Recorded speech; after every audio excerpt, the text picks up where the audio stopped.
நான் எப்பவும் சொல்லுவேன், தகப்பனும் தாயும் இருக்கிற வீட்டில் தகப்பன் சம்பாதிக்கிறது ஒரு கஷ்டம் என்றால், தகப்பன் இல்லாத வீட்டில் தாய் சம்பாதிக்கிறது டபுள் கஷ்டம்.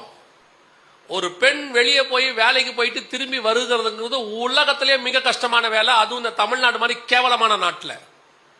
ஏன்னா இங்க இருக்கிறவெல்லாம் வெளியே இருக்கிறவெல்லாம் மனுஷன் கிடையாது, பாதி பேர் மிருகம். அதுக்கு நடுவில் உங்க அம்மா போய் சம்பாரிச்சிட்டு வர்றாங்கன்னா சாதாரண விஷயமே கிடையாது. எத்தனை பேரை மீட் பண்ணணும், போற இடத்துல எவ்வளவு மோசம். நீயே பாக்குற, காலேஜுக்கு போகும்போது உன்னை எத்தனை பேர் எப்படி பாக்குறாங்கன்னு. இதுக்கு நடுவில் உன் தாய் போய் சம்பாரிச்சிட்டு வராங்கன்னா அவ கஷ்டம் அவங்களுக்கு மட்டும்தான் தெரியும். அந்த காசோடைய வேல்யூ நீ சாதாரணமா கேட்கிற. ஃப்ரெண்ட்ஸோட போறதுக்கு 50 ரூபா கொடுங்க, 100 ரூபா கொடுங்க, அவங்க வீட்டுல கொடுக்குறாங்க. ஆமா, அவங்க வீட்டுல கொடுப்பாங்க. அவங்க அப்பா லஞ்சம் வாங்குவாரு, அவங்க வீட்டுல கொடுப்பாரு. அவங்க அப்பா பிசினஸ் மேனா இருப்பாரு, நல்லா சம்பாதிக்கிற, உண்மையா சம்பாதிச்சோம் நல்லா சம்பாதிக்கிறவரா இருப்பாரு. ஆனா உனக்கு உங்க அம்மா சம்பாதிக்கிற காசு 1 ரூபாயும் கஷ்டம். பல நேரத்துல தாய் நம்ம இடத்துல, தகப்பன் நம்ம இடத்துல கோபப்படுவது, விரட்டுவது நமக்கு கொஞ்சம் கஷ்டமாக இருக்கிறது, சூழ்நிலை நமக்கு பார்க்கறதுக்கு.